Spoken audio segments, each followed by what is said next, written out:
Wheat is said to have 6 times the gluten content compared to European wheat. Heritage seed. What?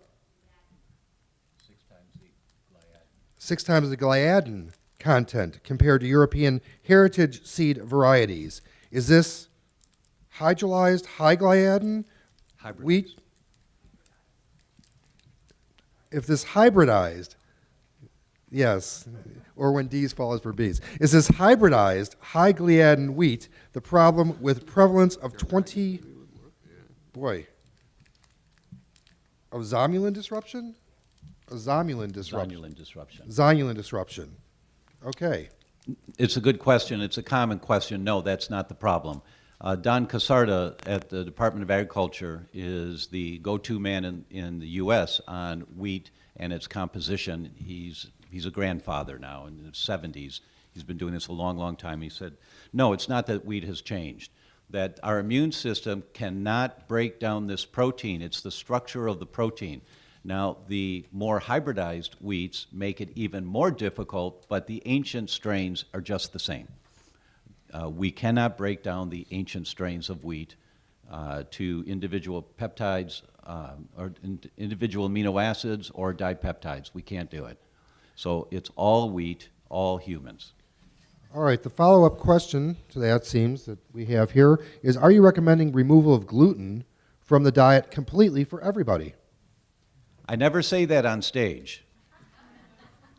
You're off stage now. I'm off stage. Yeah, you're on the dais now. I would just say, why would you ever why would you ever eat something that your immune system is going to react to every single time and strain the immune system of your gut? 70% of the immune system's in the gut. You're going to strain it every time you eat it until one day you cross that line and you get pathogenic intestinal permeability, which is the gateway in the development of autoimmune diseases.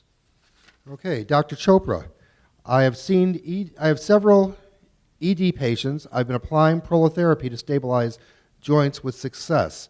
Do you think that LDN can improve tissue integrity or just provide analgesia? So prolotherapy, for those of you who don't know, is injection of a sterile irritant like dextrose into the ligaments to sort of artificially create scarring of the ligaments. and the principle behind being is that you can tighten the ligament and that helps. I'm not against prolotherapy. I don't think it's a bad idea to try it in patients with joint laxity, Ehlers-Danlos syndrome. It's from experience, what I know is that it does help with patients with small joint laxity, like the fingers and the wrist joints, but not the major joints like the shoulder or the elbows or hips even. I'm not sure. The way I started using LDN for my patients with Ehlers-Danlos syndrome was that a lot of them were presenting with neuropathic pain. Remember how I said they have both structural and neuropathic pain? So I had some patients who were coming in with Ehlers-Danlos syndrome and complex regional pain syndrome. So I said, why not just try LDN on these patients? And it seemed to help a lot of their other non-CRPS symptoms. Eventually, I had patients who patients with Ehlers-Danlos syndrome, who wanted to try LDN for, even though they didn't have neuropathic pain, they wanted to try it. We tried it, it worked really well. So it's about now 2 or 3 years since I've been using it for Ehlers-Danlos, and we've had some great results. I wouldn't say 100%, but we've had some good results.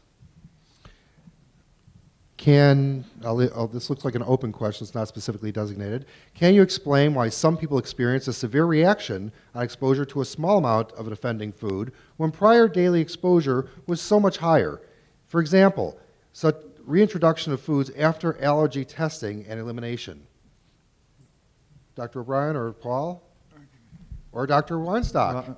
I'll tell you from my experience with celiac patients is that they go gluten-free, they do great, and a year or two later they have exposure and they have a tremendous reaction, even with a very small reaction. And I think now with Dr. O'Brien's explanation, that really helps. And often those patients will have to have a short course of prednisone to get them into remission. So it's very interesting exposure to this understanding by having that, but I've seen it time and again. I've seen it personally. So, having been off gluten since 2009, accidental exposure and had a violent reaction. Has anyone measured affinity of LDN for TLR4 versus LPS for TLR4? Not that I know of. Are there suggestions for a patient with virulent herpes outbreaks of 2 to 3 weeks for 3 years, on LDN for 3 months, and on antivirals? Any suggestions for this patient? Whoever put that question in, did I express that clearly? Yes. Okay, thank you.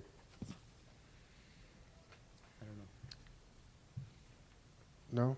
Anything to enhance Give Paul, Mark, would you give Paul the microphone, please? anything to enhance the immune system. There's a lot of like mushroom extracts and the vitamin D. It induces antimicrobial peptides, which helps against viruses. So basically, good health and some of the supplements that can boost it. We know that it also increases anything that will increase the NK cells. We have some products back there that will do that. So it's just a matter of taking the supplements that will enhance your immune system. And sleep. Sleep is very important for the immune system. Very important. You got growth factors that are secreted there, the growth hormone, melatonin. Melatonin's another thing that enhances the immune system. So there's a number of things you can do. Okay. What kind of perfect diet, perfect, it's a 4-letter word, and diet's another 4-letter word, can us wheat sinners, of course that's not me, I just told you it's gluten-free, it's all you sinners out there, adopt for the future, particularly in old age? There I qualify. So what's that perfect diet, gentlemen? It varies with the individual and your culture and what your likes are. A large percentage of people, I don't endorse this for everyone, but a large percentage of people see dramatic results when they go grain-free, completely grain-free. So as a trial basis, it's a nice place to start. I have a book coming out in September that talks about 3 weeks of gluten-free, dairy-free, and sugar-free, and just see the result. That it sometimes is dramatic when you eliminate all of it for just a short time, for 3 weeks. All right, Dr. O'Brien, what's the best test for food sensitivities? In quotations, there's so many. Parentheses, actually. Mrs. Patient, your immune system is the armed forces here to protect you. There's an Army, an Air Force, a Marines, a Coast Guard, a Navy, IGA, IgG, IgE, IgM. So if you do an IgE test, that's the skin prick test, looking at 30 foods, and you find out that wheat's not a problem for you, is it okay to eat wheat? The answer is absolutely not. All you can say is you do not have an IgE reaction to wheat, that they may have an IgA reaction, that the way that we look at testing the immune system for food sensitivities is archaic. I'm sorry for all the labs that are here, it's archaic. That there are many different branches of the armed forces, and there is no test out there that is comprehensive that looks at all of them. There is no test, as far as I know. Now, if you look at the innate immune system, there are tests such as ALCAT, which looks at a white blood cell response to foods. That's an earlier response usually from the immune system, but there's no one test that's perfect. The test that I personally usually begin with is from Cyrex Labs, because they look at IgA, IgG, and IgM. And their panels include, here's a new concept also for most of us, is that when a laboratory is looking at a food sensitivity, the antigens that they're testing against the food are the foods themselves. So if they're testing for an egg sensitivity, they test your blood against egg. But they test your blood against raw egg. Nobody eats raw egg. We eat cooked eggs, and when you cook proteins, you change the structure of the proteins. So the immune sensitivity tests we're using are using raw food antigens, and we eat cooked protein. And in some cases, you'll get a negative to a raw food, but a positive to a cooked food. And once again, Cyrex Labs, and I have no financial interest in them at all. I did, but I walked away from them 3 years ago. I have no stock, nothing, so I can just stand up here and say they're the cutting edge tests if you're looking at the adaptive immune system, because they do IgA, IgG, IgM, and they have a panel that looks at cooked food versus raw food. So the answer is there is no answer. There is no answer. There is no answer. Okay. I'm a little reluctant to ask you this one because it looks very, very drawn out. And tell me if you can answer this in 30 seconds or less. Last year you said that humans couldn't completely break down wheat, only animals. Could you repeat that? I don't know if there's anything more to repeat than that humans can't break down wheat, animals can.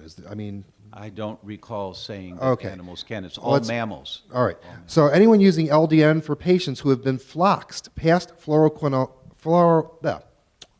post-fluoroquinolone syndrome. Symptoms include, for those of you who are not familiar with it in our audience, peripheral sensory motor neuropathy,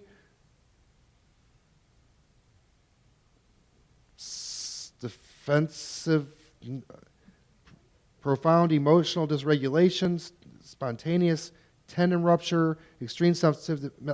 Basically, it's fluoroquinolone reaction. Is anyone using LDN following fluoroquinolones where a person's basically had their socks knocked off of them?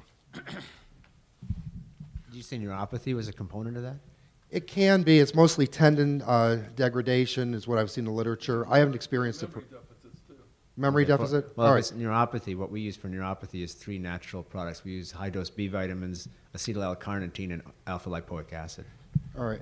And you're using that for fluoroquinolone exposure as well, post-fluoroquinolone No, not for exposure? fluoroquinolone specifically, but just for neuropathy. Okay. All right. Skip, you don't dispense regular prescriptions in your pharmacy any longer, so you probably haven't seen this in the last 10 years. Gotten several Pick up a microphone and respond, please.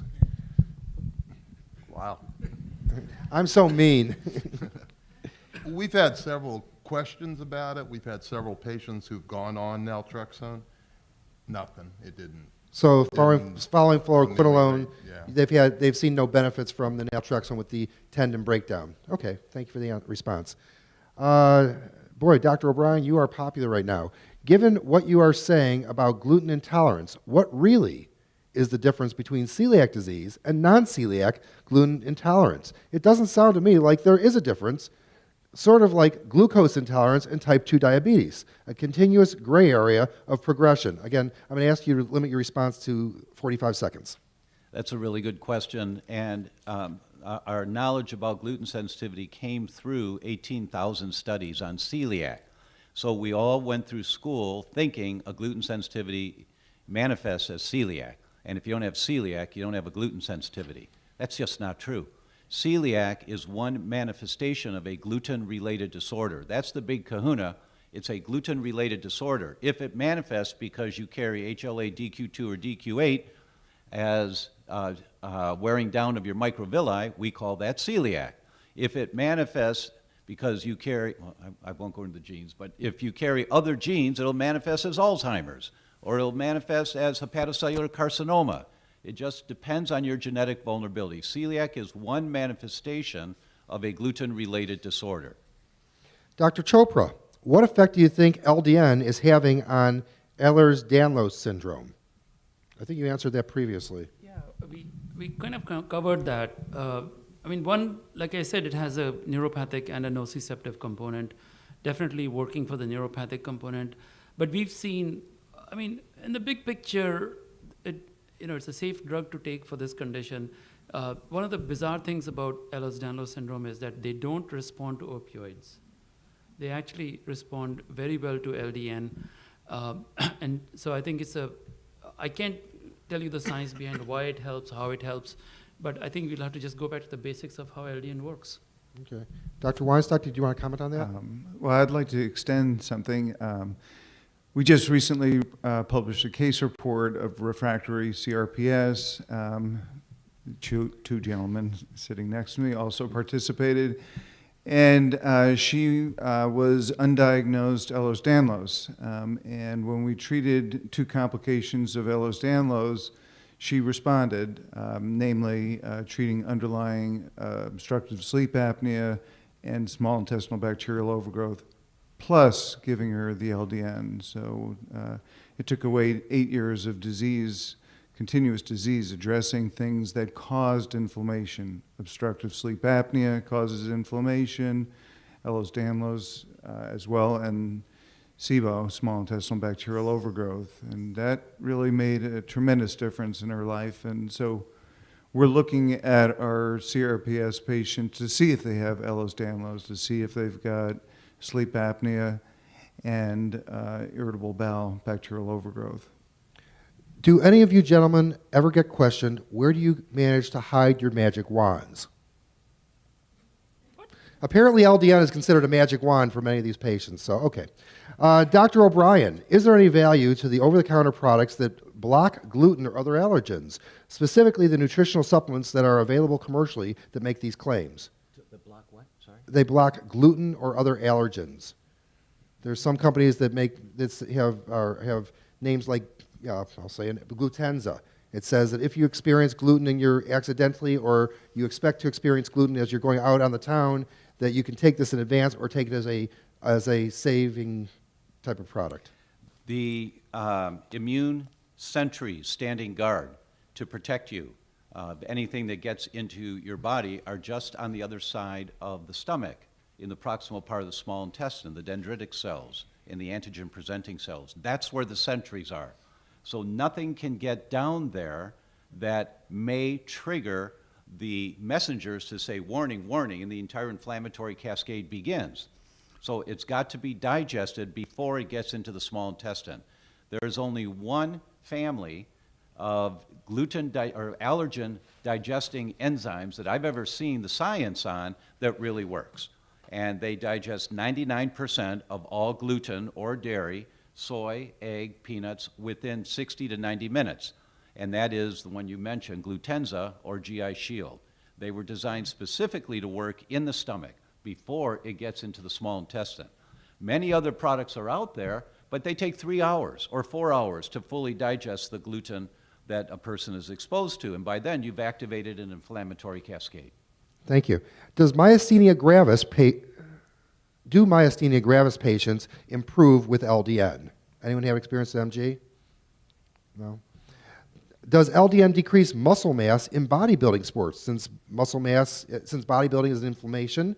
And I see Dr. Jarrett is grinning. No? I have no idea. It's a very interesting question. But, You know, a lot of the building is tearing of muscle fiber and rebuilding and inflammation. I'm wondering if, the question here is, does LDN decrease the buildup? So, tell Arnold to stop taking it. Since LDN has an anti-inflammatory effect, does it mean that it may protect our arteries or coronary, or arteries or veins, or coronary arteries? Yeah, the new research on the neuroendocrine effects of coronary artery disease is just now being shown, and there was some, Cleveland Clinic had a presentation on that last year.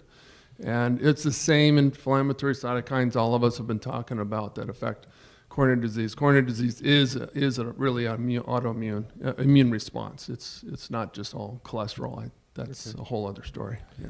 Does LDN, did you want to Can comment? I just add on to that? That is a bullet point of mine in the last 4 or 5 years, that atherosclerosis is autoimmune in its initiating phases. So what becomes the number one mechanism in getting sick and dying in the world today is your immune system trying to protect you. It's not cardiovascular disease. It's your immune system trying to protect you. It may manifest as cardiovascular disease. So we step back to look at why is our immune system activated, and we come right back to the foods that we eat as a primary contributor. That's a very interesting point. Does LDN help Guillain-Barré syndrome? What is the dose and preferred route? POSL, oral, sublingual, or transdermal, LDN for Guillain-Barré syndrome. Anyone? Sorry, Guillain-Barré. Who was that? Oh, thank you, Guillain-Barré. I used to speak French. Anyone? No? Yeah, Okay. There's mention of it on the Yahoo support group. I've seen that. Okay, thank you, Dr. Weinstock. If a patient is on opioids, how long after stopping the opioids can they begin taking LDN? I guess it depends on whether it's short-acting opioids or sustained release. Dr. Chopra, do you want to address this, or Dr. Younger, do you want to address this? Or both of you? Well, do you want to address it? Sharing, what a concept. I tell you, I'd be interested to hear what he says, but I have not seen any convincing evidence that there's even that much of a conflict when you're talking about low-dose naltrexone co-administered with classic opioid analgesic. At least the few cases I've seen, it hasn't even been an issue. So I'm not sure I would, I mean, just the obvious, you would want to have the drug eliminated if you want to be safe, but nothing any more special than that. So like you said, it depends on the half-life of the medication. That's right. The half-life of naltrexone is 6 hours, and we usually look at 5 half hours, so that's about 30 hours. And so, a day or two, if you can stop it for a day or two, after you stop opioids. taking the opiates. opiates, to be on the safe side, 2 days later you can start it. But I also want to point out that if you're taking a short-acting opioid, it's really not, the receptor blockade action of low-dose naltrexone is so small that it really doesn't make a big difference. This would matter only if you're taking a long-acting opioid. For clarification, you're saying if someone's using an opiate, they should wait 5 half-lives. The typical half-life for morphine or a morphine-like product is approximately 4 hours. Is that what you're saying, doctor? Well, I think I've come across 4 hours and I've come across 6 hours. So because 20 to 30 hours. 20 to 30 hours. Sure. Right? Dr. Shukhman, you had something to add to this? Let me disagree. I am frequently taking people from opioids, and I want to put them on naltrexone, and low-dose naltrexone, 1.5 milligrams, can put somebody in severe withdrawal. Especially, it's a nightmare if it's after methadone. Methadone stays in the fat tissue and dissolves and comes out randomly. It could be months after methadone, unless you use injection, which is stay in the body and helps. So be careful and don't start from 50 milligrams of naltrexone bought in the pharmacy. But what I'm doing, I'm trying to introduce small doses. Sometimes it helps to expedite withdrawal, to control withdrawal. But 1.5 is pretty bad normally. Yeah. 1.5 is appropriate, or 1.5 is inappropriate of naltrexone?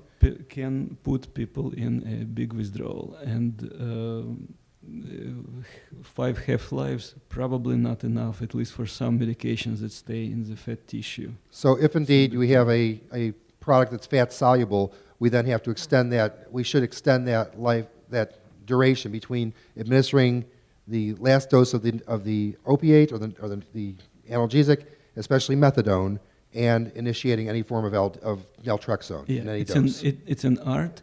Each medication is different, and each patient is different, but bottom line, try to extend as much as possible and start with very low dose, lower than we used here. So it's my experience. Thank you. Does anyone on the panel have information about the use of low-dose naltrexone in interstitial cystitis? Paul? Yeah, I gave a lecture at a pelvic pain group. They all have interstitial cystitis, which is interesting because you have to get used to everybody leaving the room every 5 minutes to go to the bathroom. Everybody's gone, and like there was, so about 4 years ago, I was getting a lecture, and this one woman was still there. I said, "Well, what happened to you? How come you're not leaving?" And she was the woman that had started on LDN the previous year through a urologist. Urologist knew all these things I do, and we started on it. Actually, I have like 4 or 5 patients now with interstitial cystitis doing well. Very good. So, and are you using the standard 1.5, 3, 4.5 milligram progression? Yes. Mm-hmm. Okay, thank you. Can LDN be used for smoking cessation? I think we asked this previously. The answer is yes? No? I tried to do it with LDN, and you essentially need to use it differently. You need to take it before each smoking and strategically. But to be honest, doesn't work as good as higher dose. But higher dose multiple times a day is only a problem. So yeah, it could be part of the program, but not LDN alone. Can it be used, in your opinion, can it be used in conjunction with, say, a vape pen to work with that habit of hand-to-mouth and the nicotine, but eliminate the carcinogens? In conjunction, yes. So that might be a combination alone, product. Probably not. And Claudia was talking yesterday about extinction of reflex, and this is exactly how it should work. So the patient should smoke, but before smoking, needs to take Naltrexone. Naltrexone. Interesting. All right, for Dr. Lenz, were p-values calculated for before and after the statistics? Were they all significant? Yes. The answer is yes. What is the influence of diet that is gluten, dairy on MS? Gluten or dairy on multiple sclerosis. A patient of mine was in a wheelchair and is now a mountain climber having supplements and dietary change. Dr. Terry Walls, WAHLS, was wheelchair-bound MS patient who completely reversed her MS by her diet. And some supplements, but mostly diet, and gluten was a critical component of that.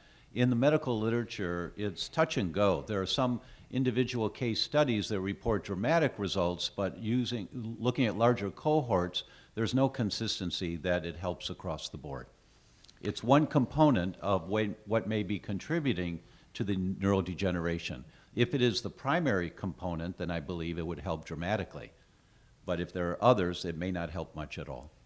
Since multiple sclerosis seems to have a higher incidence in the northern hemisphere, or further away from the equator, what relationship does vitamin D seem to have with multiple sclerosis?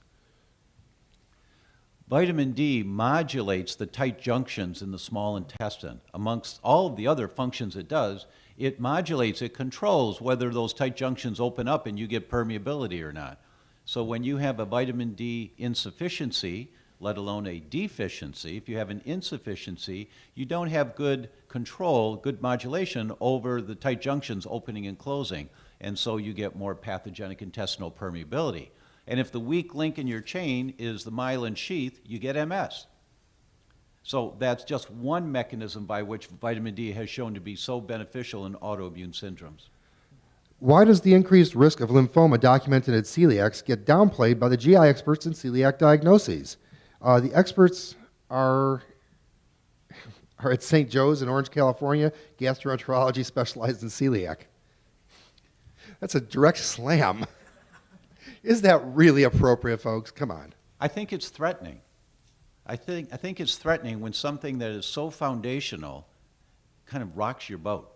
Because if you embrace this, if a practitioner embraces this concept as foundational, it means they have to learn a whole new world of how to approach their patients. And they may be successful in what they're doing currently with their area of expertise, but this is something that most of us were just never taught in school. The question was brought up, which I have to address to Linda. Can I announce how everyone can access the PowerPoint presentations of the presenters? In the past, the LDN conferences have put these up on the LDNResearchTrust.org and for 2013 and 14 and 14.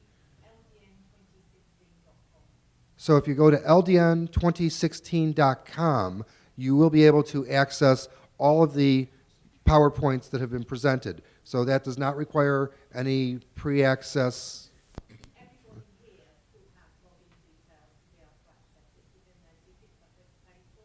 Everyone on live stream or here will have details on how to access that information emailed to them. So I hope I've answered that question. Dr. Shukhman, please expand, actually, I don't want you to expound. Please expand on connection between nitrous oxide, as in Viagra, and LDN. Is LDN a block of nitrous oxide? Is LDN block of nitrous oxide a problem with people taking nitrous oxide inducers such as nitroglycerin? I saw Jared nodding also. I think it's nitric oxide. Did I say nitric? Did I say nitrous? You said nitrous. I want to go driving fast cars. Yes. Yes, nitric oxide. I apologize. Oh, man. That's laughing yes. No, actually, inflammation is working against nitric oxide. And if LDN decreases inflammation, it should help nitric oxide to release. So hopefully it's work for it. But again, there is a trick how to take LDN for this purpose. It has to be taken strategically. It has to be taken at the right moment. Not too late, not too early, and the dose should be strategic. So next my talk will be about the specific strategies for erection specific strategies. So your next talk is going to be on erections? Is that what you said? Well, I'll take... You'll take questions. I'll take questions, I'll take orders. But Okay. no, I cannot cover everything like I did today. It will be or erection, or desire, or... Okay. All right. Dr. Shukhman, this person was confused when you presented the information on increased endorphins resulting in elevated prolactin, low oxytocin, and low testosterone, all of which can apparently contribute to inflammation. You were suggesting the initial blockage may be helpful for sexual dysfunction, but then endorphins go up and increase inflammation? Question mark. So this was one of the questions that I asked. What's happening after orgasm? Do we really increase inflammation? Yeah, we do increase inflammation, but do we increase it healthy and then it goes down? And well, we need inflammation. Inflammation has purpose in the body. So does it increase it enough to do what it has to do and then goes down and is healthy or not? I do not know at this point, but all of these neurotransmitters, they are pro-inflammatory. Luckily, people don't stay in orgasm for too long. Okay. Pros and cons of everything, right? Let's see. I'm not going to go on through the rest of But this again, question. one of the points in this slide, take naltrexone, take low-dose naltrexone, again strategically, and it can block all these inflammatory responses. So this was one of the points that do have sex, but take naltrexone, and you will avoid a lot of troubles. Interesting with Claudia's presentation, actually, I should say with the one little pill that was screened yesterday, it talks about taking naltrexone prior to an unhealthy activity that would block out, that would cause the extension and block out the positive response from that. But it sounds like you're saying a little bit different from that. And again, it has to be done strategically. If you take it before orgasm and you block it, if you take dose that will block, it might not, well, actually it will not affect dopamine. So the whole pleasure is from dopamine. Endorphins, they come later as a satiety mechanism. By the way, I did mention, let me do it right now, I will not take too much time, but there was on slide, I had something called Coolidge effect. So it's a story, probably not a I have to true keep you on story. task here. I'm sorry. I'm sorry. We don't have time to go into this in depth right now. I do apologize. I just wanted to entertain you, okay? Okay, I know. Next time. All right. Dr. Chopra, can LDN increase a patient's IgG level, immunoprotective IgG, who is on IgG replacement therapy? I don't think there are any studies that I've come across, unless if anybody on the panel has, but there's no one has looked at the IgG levels. Okay. Dr. Chopra, when you want to start a patient on LDN who is on opiates, how do you wean or discontinue the opiates? I guess that's drug and patient specific. Right, it's very patient specific. It also depends on the opioid. Like I said, 5 half-lives. And as Mark Shukhman said, be on the cautious side. So go a little longer than the 5 half-lives. So again, it depends on the drug you're on and the patient. Follow-up also for you, Dr. Chopra. Regarding the EDS case you presented, what was the dose and timing of LDN that you prescribed? Do you think LDN can be used for symptoms of fatigue in an EDS patient who does not currently have hypermobile joints or pain? This is off the internet, by the way. Right. So with my patients with diffuse body pain, hypermobility and all, I started the standard dose of 2.5 milligrams for a week in the morning and then go on to 4.5 milligrams in the morning or at night, depending. But for fatigue, it does help fatigue, and I'm not quite sure I don't think it makes big difference to fatigue, but it does help take away the pain part of it, which helps the fatigue. But patients with Ehlers-Danlos syndrome have many, many different reasons for fatigue, and that's a whole different talk. Okay. Has the panel seen a correlation between response to LDN and inflammatory markers such as C-reactive protein, sed rate, RF, or humoral, IgE, IgG, eosinophil levels? Dr. Jared? I just started looking at that question and following people over time. We were taking blood draws from people every 3 days, before, during, and after low-dose naltrexone administration, primarily in fibromyalgia and chronic fatigue syndrome. And we do kind of a 50-plex, so it's a very broad inflammatory panel. It doesn't have CRP and it doesn't have sed rate in it. Unfortunately, has a lot of the interleukins, and so we're seeing reduction of IL-6. We're seeing reduction of tumor necrosis factor alpha, reductions of leptin, which is something I've seen to be associated with pain and fatigue, and an increase of resistin. And I'm not too familiar with that analyte, but it's the only one that actually goes up with LDN treatment. I'll have to see what that means. But in general, we're seeing a very nice, very quick, but continuous decrease in the inflammatory analytes as we measure them over time. That was just in 10 people. We haven't published that yet. We want to do that in a larger group and then start to do the CRP and ESR, which are kind of more people know how to interpret those. But it looks preliminarily, yeah, it looks like you can measure the blood and see the decrease in inflammation. Very exciting. Honestly, that's not sarcastic. That's very exciting. What is the panel seeing with regards to efficacy of TH1 versus TH2 treatment with LDN? Any concerns about worsening any conditions? Hashimoto's has been mentioned. Is there anything else? Does anyone want to address that? We're going to pass that over and maybe present that at the next Q&A. Would LDN be beneficial in slowing the progression of Parkinson's disease? I think that we answered that previously, that it has shown benefits. I take LDN for chronic fatigue syndrome and have responded really well. Should I stop it or continue it long term? I had chronic fatigue syndrome, CFS, for 23 years before finding LDN and have been on it for 4 years. If I stopped it, do you have any experience on how likely and how soon I would relapse? I think we answered that question yesterday. If a person has a condition that is benefiting from LDN, don't stop it. It is a continuing type of thing. It seems to suppress those symptoms. It seems to provide those benefits long term. And if indeed you stop your LDN, there's a very great chance that your symptoms will resume. Do we have any argument on that from the panel? No. Thank you. The question is how, the other question is how, if she stopped it, which I've told you not to, do you have any experience or how likely or how soon she will relapse? Anyone? What Skip? was the condition? Chronic fatigue syndrome, CFS. With fibromyalgia, it takes about 3 weeks in our studies for they go back to baseline. Max about a month. Okay, okay. Not like the next day. With multiple sclerosis, does it take less or more time, seemingly? Does it vary from patient to patient? It's a good question. I don't know specifically for MS. I'm just when they wondering, since discontinued. we frequently, even though it's completely inappropriate and wrong, we frequently put them on a scale of chronic fatigue syndrome, fibromyalgia, multiple sclerosis, and then the varying degrees. And we all know that they're different. They appear similar, but they're all different mechanisms. So I would have guessed about the same time frame. I heard Skip say very quickly, so I didn't. Have you observed faster than? Yeah, many. Pull the many microphone times. by you, Skip. Yeah, many times. One of the questions I always get is from patients, can I stop this?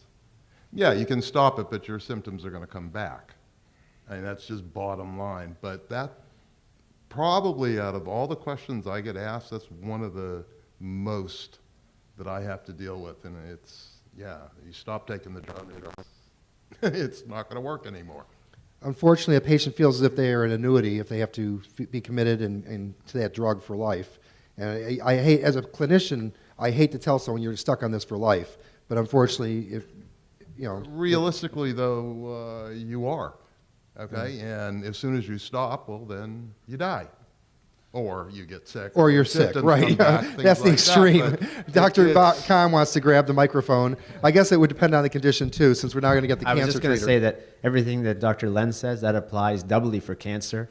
Please do not stop it, because you will die. Like we see this all the time. Patients, they feel so well on gentle treatments.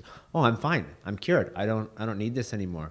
And then the cancer gets out of control when they stop it, and then we can't get it back under control, and they die. We've seen that a number of times. All right, I've got a lot to try to get through. I think we might go a little bit over, Robert, over the 1 o'clock. I know we have 6 minutes, but I'm going to take it a little longer. These are some really good questions, I think. Multiple dystrophy. Is there research or anecdotal evidence about using LDN for patients with MD? We don't have any data on that. No. LDN and Lou Gehrig's disease, Skip, you provided a lot of information on that. So for those who are watching, that means you can refer back to Dr. Lenz's presentation for LDN and Lou Gehrig's disease, ALS. Can endorphin be synthesized? Someone want to say it for me? Thank you. Can endorphins be synthesized? Can they successfully be synthesized? Dr. Younger, do you want to address that? I mean, that's kind of essentially what the exogenous opioids are, right? If I'm understanding the question. Am I missing? There are studies using metenkephalin, so certainly that's available. And in Israel, they've got the OGF available intravenously. So, I've seen studies using metenkephalin injected and studying motility. And by the way, if someone wants to obtain metenkephalin, you can't get it readily in the United States. It has to come from overseas. From what I understand, it runs several $1,000s a month. And I think there's an Israeli source. Does anyone have experience using LDN with ED? Yes, we did. Do you think it would be worth a trial to reduce progression of the disease? I think we answered that. This is a condition I'm not familiar with. I have birdshot chorioretinopathy, retinochoriopathy, also BSCR and BSRC in 2015. This is a rare autoimmune disorder that reportedly affects only the eyes, no pain. I've been using LDN, 2 milligrams, with a 50% reduction in symptoms. Any clinical studies of LDN with birdshot or other retinal inflammation disorders that you're aware of? Anyone? No? Okay. Maybe go through that. Is melatonin okay to take with LDN? I think the answer is yes. Currently, I'm taking 2 milligrams of LDN with excellent results for severe eczema. Is there a reason I should attempt to increase or decrease the dose? I'm getting the head shake. Skip, use the microphone, please. It ain't broken. Don't fix it. Don't fix it. Gotcha. Okay. When you start fixing it, that's when the problems begin. Okay. In the Facebook group, someone asked if LDN would show up on a drug screen for employment. Skip said yes. Yes. I think, but yesterday Mark said no. Any more thoughts on this? Merely curious. If you fill out the paperwork correctly, you list the number of, you list the drugs, okay, and you will be listing naltrexone. If you list naltrexone, it will show up. Okay, but it would not necessarily, now let's take it one step further. It would not necessarily preclude you from getting a job. It is not an opiate. No. It's not a drug of abuse. No. Dr. Shukhman. Multiple of my patients are drug screens for many reasons. Unless you specifically ask for LDN, nobody is checking for LDN, and it doesn't come as opioid. It doesn't. Yeah, we have about I mean, 30. Yeah, we have about 30 staff members overall of the different stores, and that's not something that's typically looked at in the drug screening. So that was what my answer was based on. Has anyone explored the effect of microdosing LDN? Curious if anyone is aware of another paradoxical effect. So if you went into those 0.1 or 0.01 milligram doses, is there a possibility of a paradoxical effect with LDN? And is there any data on it? Dr. Chopra? Yes, there was like I said, there are a bunch of studies actually. They've looked at 1 milligram per day. They've looked at 1 microgram per day. But those are studies that were done for alcohol abuse, not for therapeutic purposes here. Yes, it can be, but I haven't heard of paradoxical effect from the LDN. Okay. Dr. Chopra, for a long-term, 40 years, CRPS patients, does it take longer for LDN to work? You mean longer than 4 years? No. No, if a person's had CRPS for 40 years, for a long duration, does it take longer before LDN will take effect? No, it doesn't. Most cases of CRPS do, like I said, in fact, the example I showed you was, I believe, 3 years. Yes, it doesn't matter how long you've had the CRPS, the mechanism is still the same, and you can definitely try it. Again, my philosophy is try it for 3 or 4 months and see what happens. Okay, Dr. Younger, we've got Can a I series comment on of... that one, though? I had Yes. a patient with CRPS significant enough she was a wheelchair, but it took like 6 to 8 months. And now she's out of her wheelchair and walking around going back to work. So Yeah. it was a long time. So that 3 month, where you've said in the past, if it hasn't worked in 3 months, once again, we're throwing our rules out the window. So it may Well, it might take... be the degree, like I'm saying, Right. is the duration. She had it for a longer period of time. As long as it's not doing any harm, you can stay on it, because the effect of CRPS is such a horrible, noisy, it's like such a loud noise. As you turned on the volume of this noise, it's going to take forever to realize that the volume has been turned down. So it's not unreasonable. If they're not having a problem with it, I would just keep them on for some more time. Okay. Dr. Younger, we have a series of questions for you. Some of these you might want to answer with yes or no, some of them simplistically. We are running on overtime right now. What are the botanicals that you're studying for microglia effect? This is a Department of Defense study in Gulf War illness, and we have 9 agents. Just to list a few, I think I mentioned some of them: reishi mushroom, stinging nettle, curcumin, luteolin. Those are a few. I'd have to look at my list, but all of them, we chose them based on basic science literature that showed in vitro or in vivo they suppressed microglia response to lipopolysaccharide, and they've also, almost all of them have been used, some of them for thousands of years, for inflammatory conditions in traditional medicine systems. So yeah, you can look, that should be registered on clinicaltrials.gov, and you can see the whole list of agents. Very cool. What lab tests would you include in an LDN study? What lab tests, off the top of your head, would you include in an LDN study? It depends on the purpose, and we give a lot of lab tests to exclude people because if we're doing fibromyalgia, we want to exclude frank autoimmune diseases. So I guess as a panel for response, some of the ones we mentioned earlier, I'd love to see high sensitive C-reactive protein and erythrocyte sedimentation rate. Those are kind of 2 really general ones. After that, it gets pretty specific and a little esoteric, but IL-6 is a good one, and tumor necrosis factor alpha, if you're going to pick a few inflammatory markers. Was there anything else as far as inflammatory response? I think those are the big ones. Very good. How long was LDN used for in your Vanderbilt study, and at what dose and timing was the administration? So that was a Stanford study. We did 2.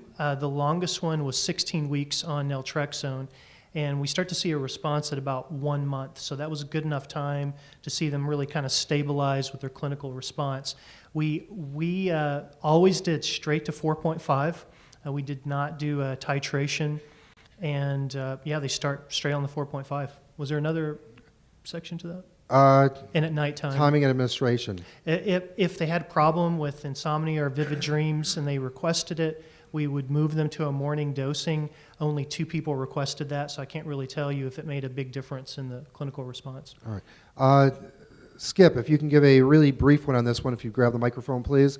What questions should a patient ask their local compounding pharmacist to make sure they're compounding LDN correctly and optimally? Keep it to 3 questions, please. Where do you get the raw material? Some of you heard me say the other night we sampled 6 different products off for the internet. None of them passed. So there are wholesalers in the U.S., Mediska, PCCA, who will sell you the raw material. And that you can be guaranteed works. It is 100%. So where do you source your product? Next question they should ask their We pharmacist. source our product from Germany. I'm not asking you. Say the first question they should ask their compounding pharmacist First is where do you source it? Where do you source the product? What's the Right. second question they should ask them? What filler do you use? What filler do you use? Would be the second question. Is there a third question they should ask? How much? Okay. What filler and where do you source it? Yeah. Okay. With multiple, thank you, Skip. With MS patients, do you have any knowledge about how effects of LDN evolve? Meaning, when starting LDN, do you eventually just start getting better? Or do you get worse before getting better? I've read the latter is true for many MS patients. So does it get worse before you tend to get better? I'd rather hear from a clinician. We're too early in the research to be able to describe any kind of patterns. So I'd like to know if anyone has clinical experience with that. We've seen it all over the map. Sometimes they get worse before they get better. Sometimes they seem to get better. I'm sorry? Dr. Crowley might know. Dr. Crowley, you want to step? Can you run up to the dais and we'll wait for you? While we're waiting for Dr. Crowley to get to the dais, is the recommended? Oh man, Pat, you're getting the speed demon out these days. What was the question again? Sorry. I had to wake you up. Do patients tend to get worse before they get better when they start an LDN for MS, or do they tend to consistently get better? It varies with how long they've had it, I think. The people who've had it a long time usually have a lot of muscle difficulties, and if they're getting better, then those muscles begin to come back again. So they may apparently get worse for a little while. I say apparently because actually it's an improvement, but it's paining them a little bit, and it takes a while for that. Now, if it's the first, if you're giving it early on, very early on, well then, you'll just prevent recurrence. And that's the best way to do it, in my opinion, and I said it yesterday, I'll say it again. I have about 150 patients with MS on this, and most of them are relapsing remitting. But if I had my way now, or if neurologists were doing this, at diagnosis, just like everybody gets low-dose aspirin with cardiovascular disease, in my opinion, humble opinion, everybody should have LDN if they have a diagnosis of MS. We'd know in 5-6 years whether it's working, because there wouldn't be any recurrence, or very little recurrence. That would be the best trial of all time. Forget about science and all the rest of it. That would do it. So I completely agree with you, Dr. Crowley. Very, very well said. Thank you. If we can catch someone early, that's the best treatment. The longer we have to wait, the more likely they are to get worse before they get better, it seems. Also, this is the recommended dose for MS always 4.5 milligrams, or do best dosages vary by patient? Can a patient have negative effects by taking 4.5 milligrams, but get great results by reducing it to 3.0 milligrams? Dr. Crowley, we'll give this to you once again. Yeah, that happens to be true in a small number of cases, I think, particularly. Dr. Crowley, can you stand up? The people at home really want to see how cute you are. Sure. I have found that particularly women, and I'm not sure if it's due to body weight or whatever, but certainly a percentage, maybe I put it 5 to 10%, seem to be okay and fine at 3 milligrams. And if it works, well, don't change it. As Skip says, don't change it. And I mean, but I put everybody up to 4.5, and I don't go beyond that. But sometimes I do go back to 3. Because the patient, it seems to be that they're better for whatever reason. It's often a bit vague, really, but when they go back to 3, then they say, oh, I'm fine, and that's fine. Just stay on the 3. I think that's the way. Dr. Weinstock, I think you have a caveat to that. My restless leg syndrome patients did better on 2.5 than 4.5. I don't know why, but also it was exploratory dosage issues, and my understanding is that same issues come out with autoimmune thyroid disease. They need much lower doses, and we'll hear more about that tomorrow. Absolutely. I think that's a wonderful add-on. Has anyone used LDN to address anxiety? Anyone in the audience, has anyone used LDN for anxiety?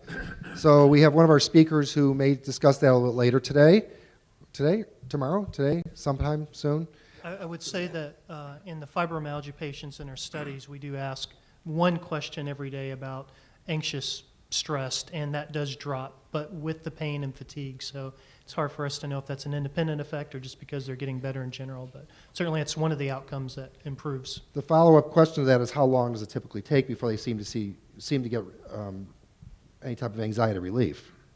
I haven't looked at the time. It'd be interesting to look at how pain goes down and anxiety and see if one precedes the other. And since we measure it every day, we can look at that. I haven't looked at that specifically. Generally, these things in fibromyalgia at least tend to move together. So I'd say about the same time frame, which is within a month you start to see something, and within 2 months you probably know if it's going to work for most people or not, just in our data from our lab. Okay, I have about 2 minutes left that I can still dedicate to this panel. This has been a fantastic panel. I thank you very much for being so patient. We are tightly packed. I thank everyone's patience in our live stream audience as well as here. I'm enjoying it. I hope you are. Hope you're getting a lot out of it. We've answered any use of LDN and Alzheimer. Have we answered LDN and Alzheimer's? The answer is no, we have not, or there is no value. Literature is there, but... Literature's there, but you haven't seen much clinical results. I'm glad Dr. O'Brien touched on nutrition and inflammation during this conference. What kind of nutrition and lifestyle advice, if any, was given to the patients taking LDN in the studies? I'm afraid I don't have time to address that fully. Can you please ask the presenter to discuss the idea of grain-free diets creating a predominance of protein and fat-fermenting bacteria, disrupting the gut biome and furthering dysbiosis and gut permeability, whether LDN would modulate that? Again, I don't think we have time to address that fully, but maybe we can get you to be on our next panel later on this afternoon, Dr. O'Brien? That'd be Okay. I think I'm going to hold the rest of these off for later on. Is anyone here on the panel leaving today that I can't? Dr. Khan, you're leaving tonight, so you'll be here. Again, I apologize for those who are watching this. I should have done this in advance. I think we can address all these in our next panel. They're like, thank you very much. We'll be returning 1 hour and 20 minutes from now. I'm cutting 10 minutes off of your lunch. I do apologize for that. So those of you here